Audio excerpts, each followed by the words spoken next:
Hello and welcome to the second episode of Retro Stride. Apparently a few people liked my first episode, so I thought, let's get on with making the second one. Now, arcade games. What can I say about arcade games that hasn't been said a gazillion times before? Retro gamers, myself included, love their arcade games. I often go onto the internet, YouTube, forums, occasionally speak to actual human beings in real life, and people often tell me of their fond memories they have as children, putting penny after penny, or quarter after quarter if you prefer, into various arcade cabinets trying to beat their own best personal scores and whatnot. Now, I have to admit, I completely missed out on the arcade phenomenon. And I mean completely. Not a single arcade game so far as I can remember. Now, I was a 90s kid. And as the 90s wore on, the arcades entered a pretty steady and final decline anyway, so I'm not exactly alone here, but in conversation I often feel like the only human being on Earth who never put any time into the arcades whatsoever. It wasn't until the proliferation of the internet that I learned I had in fact been putting tons of time into some fantastic arcade ports, because as we all know, and I just gave away there, developers often ported their arcade games to home console. And this is one of those games. Super Pang for the Super Nintendo. Now, this is one that I poured, I don't even know how many years of my life into. And back in the arcades, I understand it did quite well for itself. But these days, I very rarely hear about it. Or the series generally, in fact, unless I happen to go and seek it out. Now, I wouldn't say it's been completely forgotten, but I dare say that it's fallen into the background behind the likes of R-Type, Streets of Rage, and Golden Axe, and other such arcade games that people do remember. And I think that's a massive shame, because this is a simple, fun, and highly addictive arcade port. So that's why this episode, I'm going to be telling you what this game is, what it has to offer, and why you should pick it up and add it to your collections.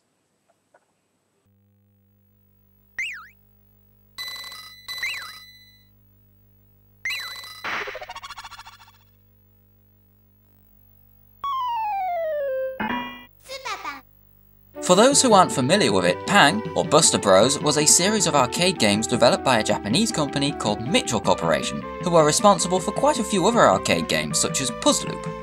I haven't been able to find any official sales figures, but from what I can find on the net and glean from conversation with fans, when Pang hit the arcades in 1989, it did quite well for itself. Well, enough at least that the first game led to an entire series spanning 4 arcade entries. Of these, Super Pang is a port of the second in the series, also entitled Super Pang. Now, I just said that the series was developed by Mitchell Corporation, but you won't find their name, well, anywhere in this game. But you will, however, find this.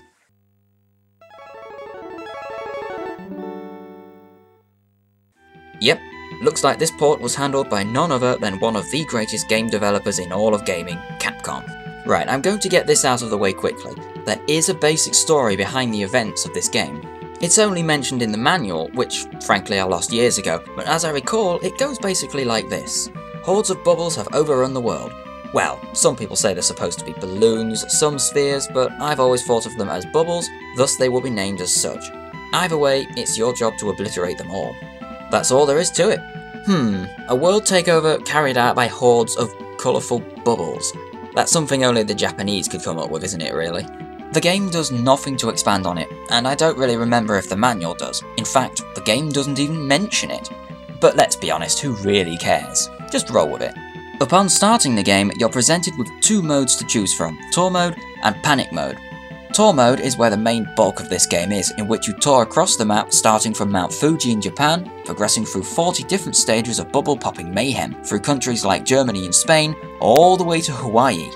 The basic mechanics at work here are the same in all the Pang games. You're presented with a single screen which contains an environment filled with bubbles that bounce around, and your aim is to pop all of those bubbles within a given time limit. Whenever you score a hit, the bubbles pop and divide into 2 smaller bubbles. Shoot them again, and they pop and divide into 2 even smaller bubbles, and this will keep on going until they reach their smallest size, after which you can pop them permanently. Once you've popped all of the bubbles, you move on to the next stage, and repeat. It's basically lifted straight from an even older game made for the MSX called Bubble Trouble, and expanded upon by Mitchell. Of course, you aren't expected to do this barehanded, thus your character starts every level with a basic spinny harpoon thing that fires one shot at a time, and as you pop bubbles and shoot breakable blocks, they drop weapon power-ups to furnish you with new weaponry. There's the double shot, which allows you to fire 2 of those swirly harpoon things in quick succession, the hook shot that leaves a cable between the floor and the ceiling, creating a wall that pops any bubble that touches it, and of course, no shooting game would be complete without the machine gun, which rapid fires little blue pellets of death which make mincemeat out of any bubble it hits. Which weapon is best is really up to your personal preference and the situation in hand. Personally, I prefer the double shot due to its versatility, but that hook shot has gotten me out of some very tricky situations that no other weapon could have gotten me through, although it is quite frustrating to fire it in the wrong place and have to wait for it to disappear before firing another, and that can actually get you killed. And the machine gun, well, that's just a ton of fun to use. Even the most tricky situations can be turned into a breeze with this thing, so if you see it appear, I really recommend grabbing it immediately. Though unfortunately, to compensate for its sheer power, it can't break destructible blocks. 3 weapon power-ups doesn't really sound like much considering that you're tasked with tackling 40 worlds in tour mode, now does it? And I did occasionally find myself thinking, perhaps a few more to play with would have been nice. But to be honest, 3 does feel like an appropriate number, since you're never really left thinking that the weaponry you do have access to isn't enough to get the job done. Besides, weapon power-ups are not all you get. You'll also come across a variety of special items that you can use to your advantage, including a shield that protects you from bubble hits, a clock that freezes all bubbles in place for a set amount of time, allowing you to pop them at your leisure, and even a bundle of dynamite that pops all bubbles on screen to their smallest size. You'll also come across food now and again, which awards you extra points for your high score, and collecting a certain amount rewards you with an extra life.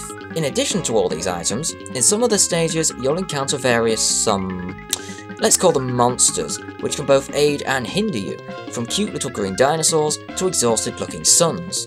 On the one hand, they help you because they can pop bubbles, but they can also hinder you because they can get in the way, and those suns can actually stop you firing if you touch them, so you do have to keep your eyes on them.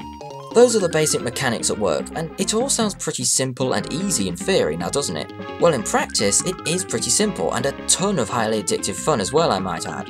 In fact, I'd go as far as saying that the simplicity of the game is a big plus. Even my mum, who's in her mid-50s, can get into this game without so much as glancing at the manual. There isn't even an in-game tutorial, you just don't need one. But easy? If you go into this game thinking it's going to be a pushover, be warned you are in for a very rude shock. Yep, it's one of those games. Under that colourful facade of cutesy, simple fun hides a fairly challenging game. For starters, your character can only ever fire directly up and move left, right and up and down ladders, so he's not the most manoeuvrable of chaps. In the early stages, it's rarely that difficult, but as you go, it steadily gets harder and more hectic, as you're tasked with dealing with stages containing more and more bubbles of varying different sizes and a mixture of different types. From the basic bubbles that bounce just barely above head height, to funny, almost polygonal looking ones that fly around, bouncing off walls and the ceiling and everything, and even giant bubbles that unleash a swarm of other bubbles when they pop. Not to mention that as you pop the bubbles and they divide, if you're not careful, you can easily end up with a screen full of the little bastards and easily find yourself being overwhelmed. With that in mind, by the way, be careful of those dynamite bundles. Although sometimes it's to your advantage to have all those bubbles pop down to their smallest size, you would be amazed how often picking this up at the wrong time can lead to the aforementioned hectic horror scenario, and just rain bubbles down on your head. Level design in this game is very good and often contributes to the challenge. Sometimes, stages are just a wide open space with bubbles bouncing around in a set pattern, but sometimes they're designed in a sort of, I'd say like a puzzle-like manner, in which you have to figure out how to get at certain bubbles using ladders and breaking blocks. Often, those blocks are placed so as they influence the movements of bubbles, or sometimes even cage in groups of them, segregating them from the rest, and accidentally breaking them and thus releasing a horde of bubbles or allowing them more freedom of movement when you're not ready can be disastrous. So often, the key to success is to be really careful and judge when you're ready to break them. No easy task when you've got bubbles bouncing around all over the place. As if all that's not enough, many stages are often very tight on space, so you'll have to be very quick on your feet to evade and pop those bubbles. So it's a good job that the controls, although limited, are responsive, so quick and precise movements are generally quite easy. Oh, and did I mention that true to the arcade version, it's one-hit kills all the way. Without that shield pickup, one touch from even the smallest bubble and you're a dead man. And trust me, you are going to become very familiar with that awesome, overdramatic death animation. Though you might be relieved to know that the game is a tiny bit forgiving in tour mode at least, since once you run out of lives, you have a fair few continues to use up. Possibly a tad too many, I think, but they're there. One last thing to mention about Tour Mode is that unlike the arcade version, there are difficulty settings to choose from. Easy, normal, hard, and expert. Easy, as you would expect, is great for beginners. You'll likely only lose a few continues here if you're unlucky, but the challenge gradually increases as you go up the difficulty settings, and by the time you get to expert, you're at what I would class as arcade level difficult, which, believe you me, will take quite a few playthroughs to master.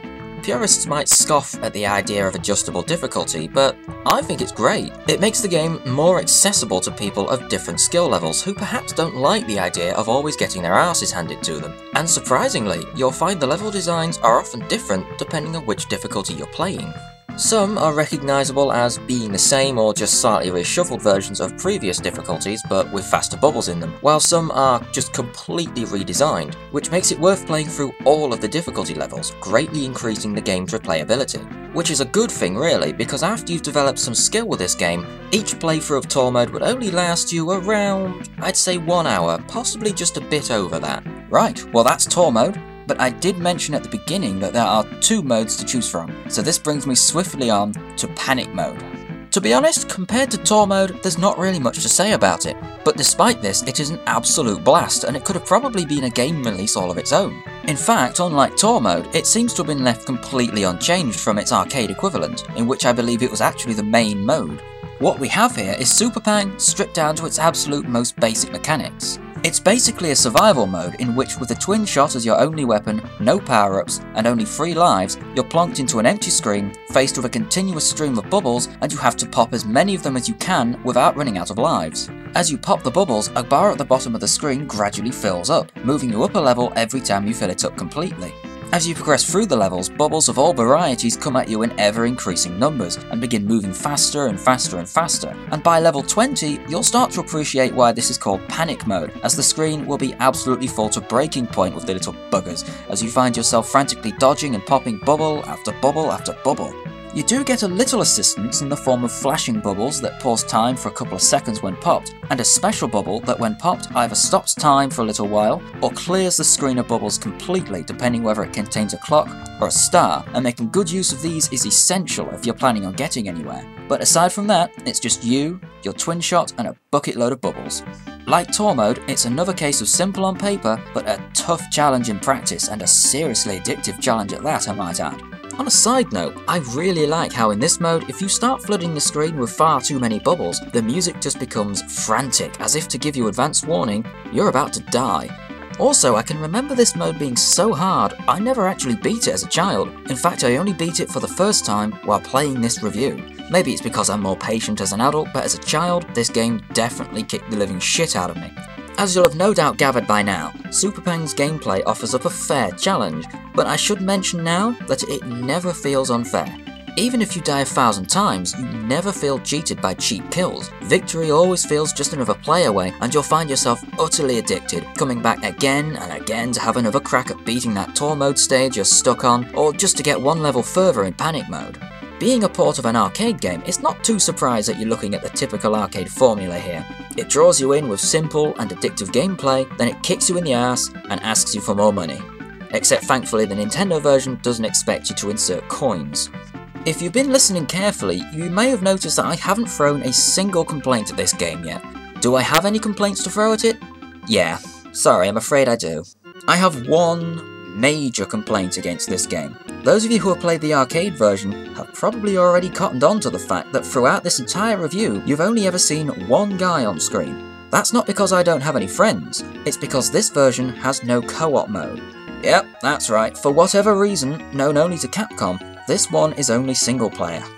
Right, I'll say this right now, this should not be a game breaker for you. It wasn't for me, and you shouldn't let it put you off, as this game is still an absolute blast in single player. It's just disappointing that this version doesn't have a multiplayer option, when the arcade version did. It just feels ideal for a 2-player mode. I can't quite figure out why Capcom elected to remove it from this version. More baffling still is that while recording this review, I found out that there is a TurboGrafx 16 version of the original Pang, which is more or less the same general game, and that does have 2-player support.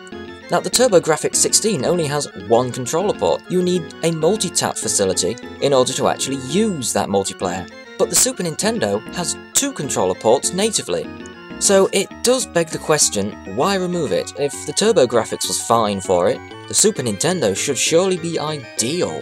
Now aside from that, the only other problems I can come up with is, I suppose I have to admit that after a few hours of playing, you might start wishing there was a little bit more variety in the gameplay. It's addictive, and it's great fun as I've already said, but the act of moving from side to side and firing up all the time might wear on you after a bit. But thanks to the rejigged level designs between tour mode difficulty and the variety offered by the items and weapons available to you, it shouldn't really get to the point where you just get bored. So basically, aside from one or two issues here and there, great game, and to top it off, Super Pang's presentation is also pretty good. The graphics are hardly pushing the console to its limit, but they do appear largely faithful to the arcade version, aside from one or two minor cosmetic changes here and there, but even if it weren't arcade faithful, it looks pretty good regardless. Your character and various side monsters that you come across are quite cute in a Japanese anime sort of way I guess, and there's plenty of colour all round, although since most of the enemies you'll encounter are just bubbles, there isn't really much in the way of animation going on here, but what's there is good. There's also some pretty nice backdrops that change depending what nation you're in at the time, though they are completely static. It would have been nice to see a little bit of animation going on back there, but they look quite pretty regardless. The only real problem visually is that when things get a little bit hectic, the game will sometimes slow down a bit, but never to the point of being unplayable, and never for long. The music is also quite good, though I can tell you it definitely sounds different to the arcade version.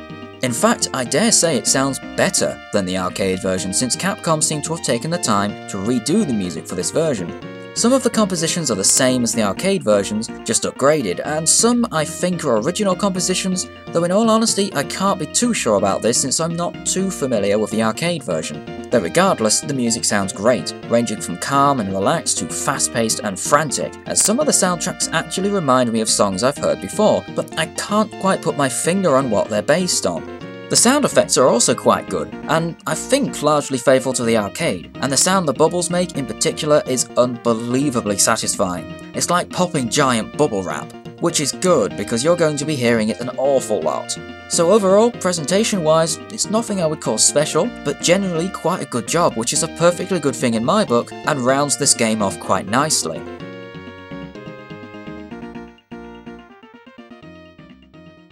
Right, there you have it. Super Pang on the Super Nintendo is basically a great home version of a great arcade game.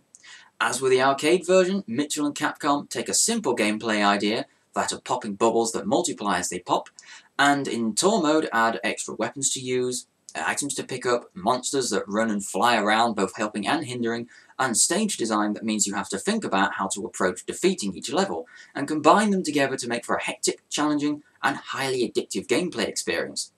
And if that's not enough for you, as a bonus, this version also happens to have difficulty levels, which also change the stage designs, thus adding an extra layer of replayability to a game that was already great fun to come back to repeatedly anyway. And if you want an arcade-style survival mode, then the Strip to Basics Panic mode, with just you, an open screen, and an overwhelming quantity of bubbles, has you pretty much covered. It is disappointing and very confusing that there is no multiplayer in this version, which is a shame because it would have been ideal. But as I've already said, don't let this put you off, because you'll still enjoy hours and hours with this game regardless.